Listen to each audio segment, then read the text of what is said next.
Ora e serve, por Chico Xavier. Tende confiança, eu venci o mundo. Jesus, João, capítulo 16, versículo 33. Ora e serve. Afirmas que o progresso, exprimindo felicidade e aprimoramento, é o porto a que te destinas, no mar da experiência terrestre.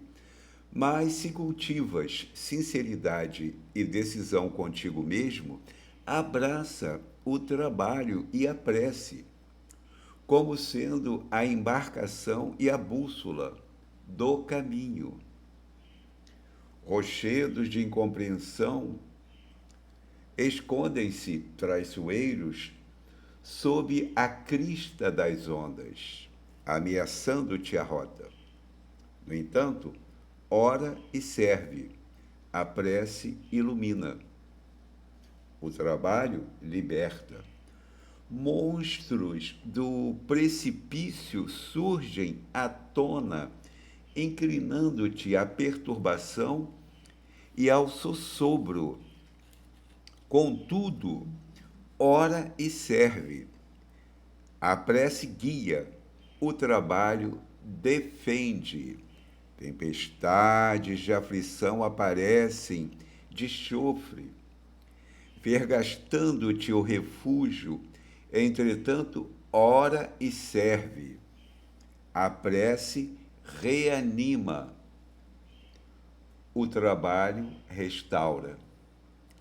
Companheiros queridos que te suavizavam as agruras da marcha desembarcam nas ilhas de enganoso descanso, deixando-te as mãos sob multiplicados encargos. Todavia, ora e serve, a prece consola, o trabalho sustenta. Em todos os problemas e circunstâncias que te pareçam superar o quadro das próprias forças, ora e serve. A prece é silêncio que inspira, o trabalho é atividade que aperfeiçoa. O viajor mais importante da Terra também passou pelo oceano do suor e das lágrimas, orando e servindo. Tão escabrosa lhe foi a perseguição ou a peregrinação entre os homens que não sobrou amigo algum para compartilhar-lhe espontaneamente os júbilos da chegada, pelo escaler da forma ou em forma de cruz.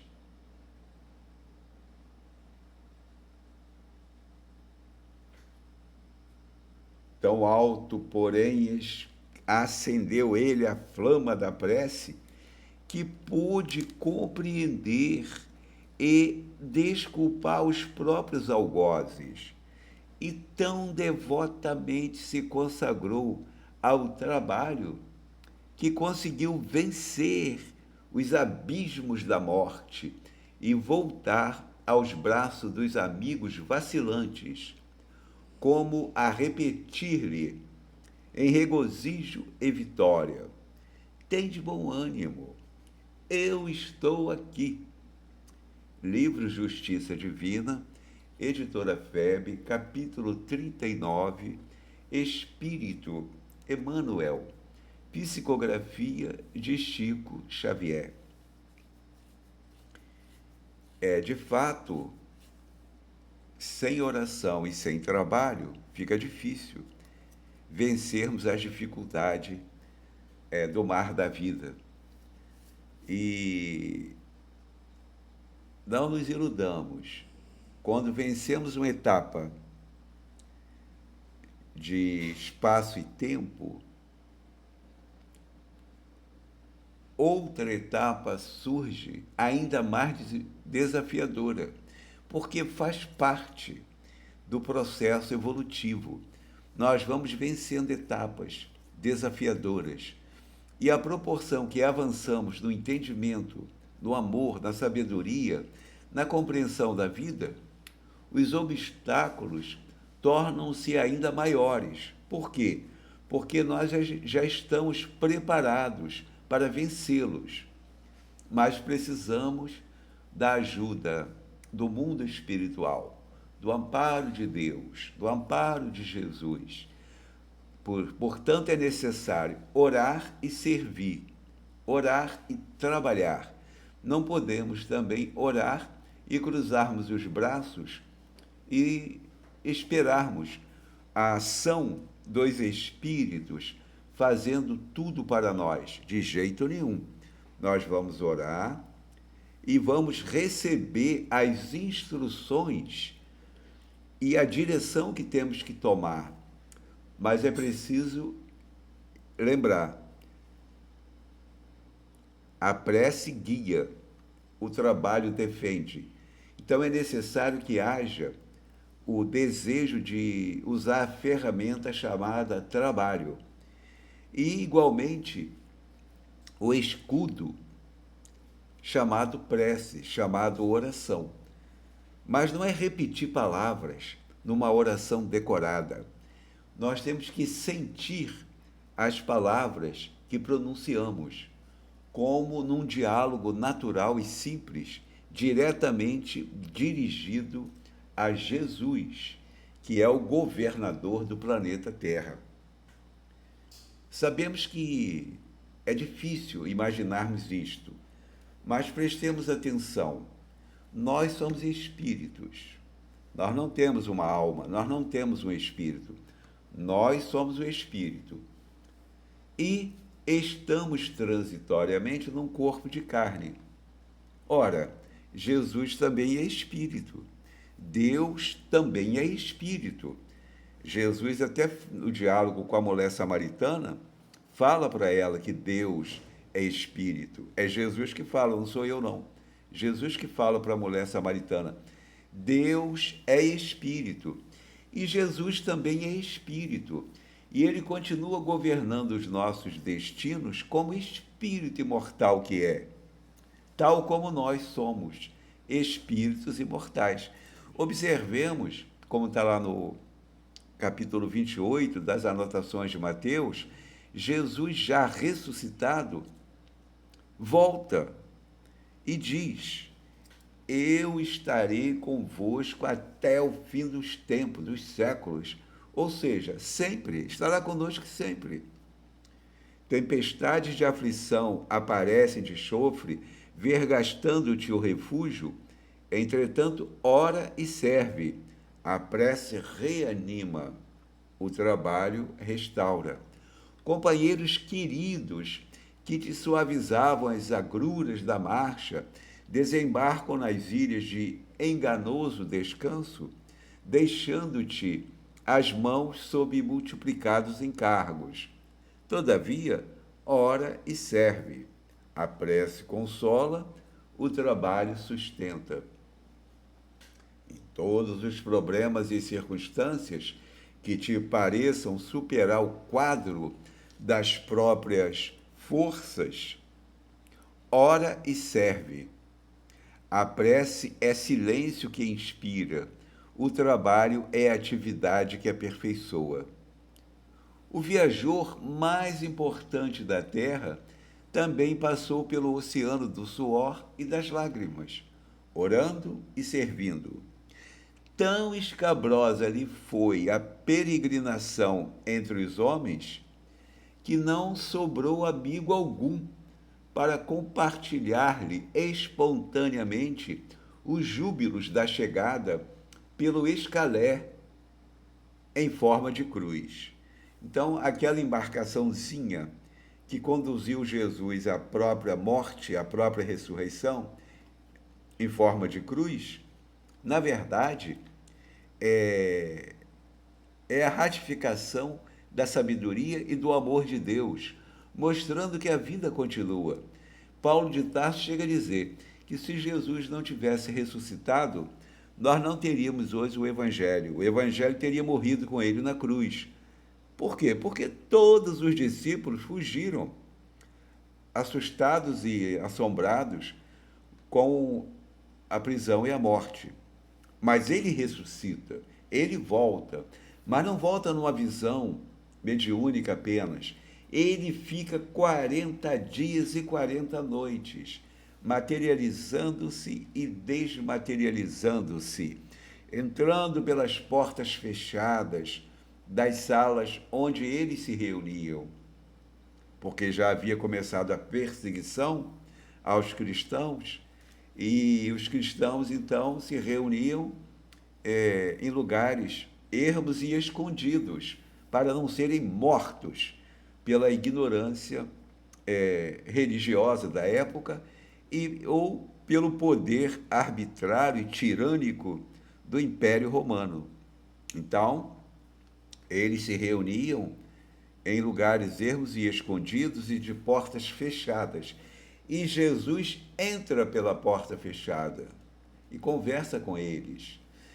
Um não estava mais presente, que havia se suicidado, que foi Judas. Os 10 estavam na primeira aparição.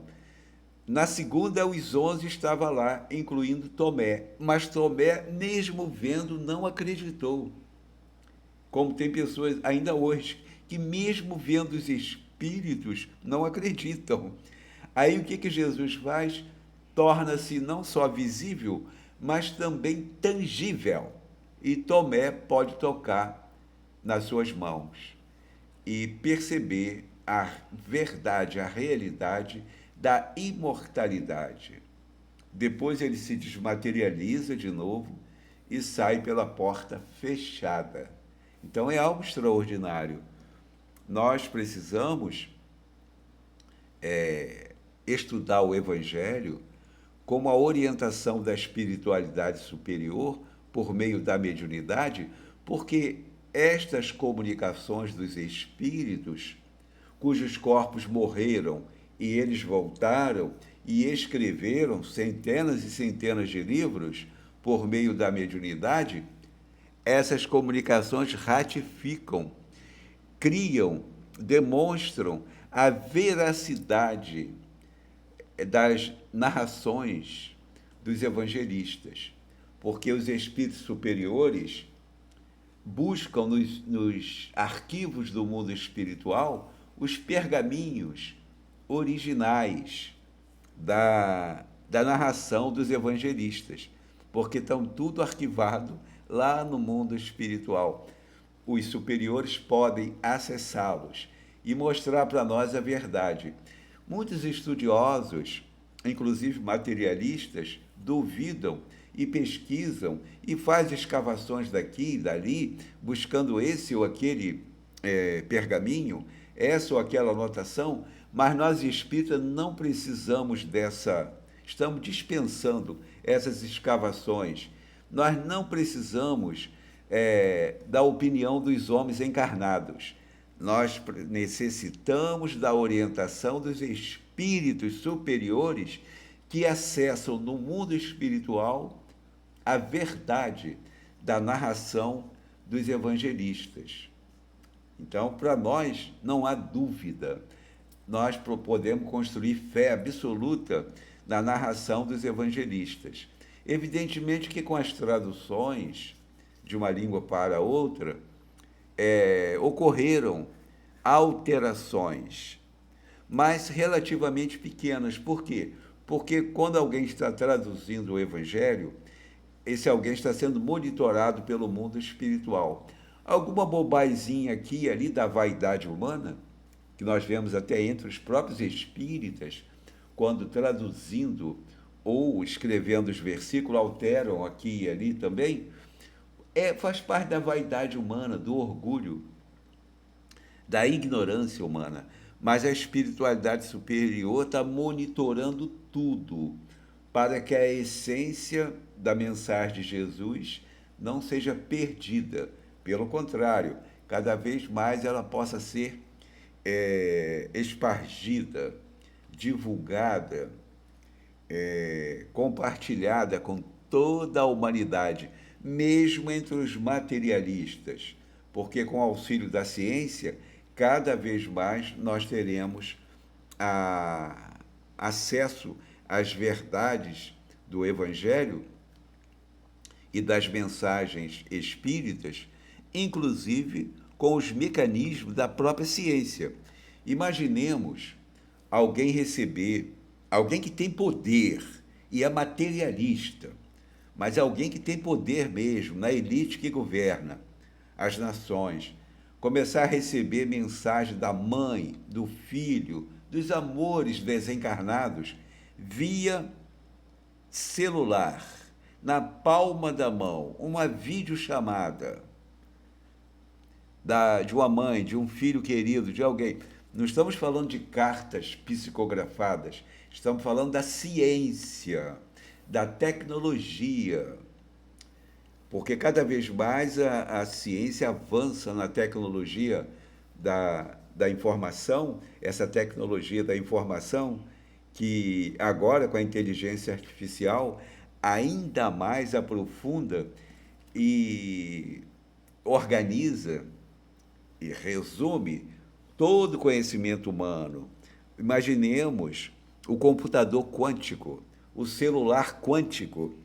Imaginemos, nós estaremos falando diretamente com o mundo espiritual, porque atingiremos poderíamos chamar de semimatéria, que é a matéria que reveste o princípio inteligente, que é o espírito, fora do corpo.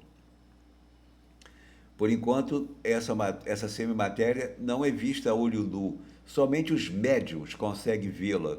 Mas mais adiante, com a tecnologia, nós vamos filmar o corpo perispiritual, ou seja, a roupagem que reveste o espírito, de maneira natural.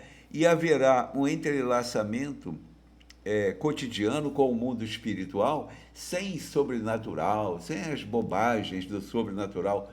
Tudo vai ser muito natural, porque não é uma questão religiosa, é uma questão da ciência. A ciência estará se unindo ao espiritismo, porque o espiritismo não é obra de homenzinho nenhum. O espiritismo é obra dos espíritos. O primeiro livro tem o nome O Livro dos Espíritos. Então, nós teremos em breve a comunicação entre o plano material e o mundo espiritual e o mundo material por meio do celular, desse mecanismo de comunicação disponível. Por exemplo, a gente pega o celular e faz uma videochamada para os Estados Unidos, para o Canadá, e temos o som e a imagem da pessoa em tempo real. Isso não é uma fantasia. Se falássemos isso no século XIX, né, os espíritos falassem no século XIX, uma coisa dessa, evidentemente que todo mundo ia rir. Impossível essa comunicação com o aparelho na palma da mão, você falar com outra pessoa que está em outro continente, em tempo real, com imagem e som. Não, no século XIX, claro que o pessoal ia rir da nossa cara. O máximo que tínhamos era o telégrafo, né, em funcionamento. Mas observemos, só se passaram 100 e poucos anos, nem 200 anos, e nós já temos o celular e a tecnologia que nós fazemos videochamadas na palma da mão, num aparelho sem fio, falando com outro continente. Ué, por que não podemos falar com o continente espiritual, com o mundo espiritual?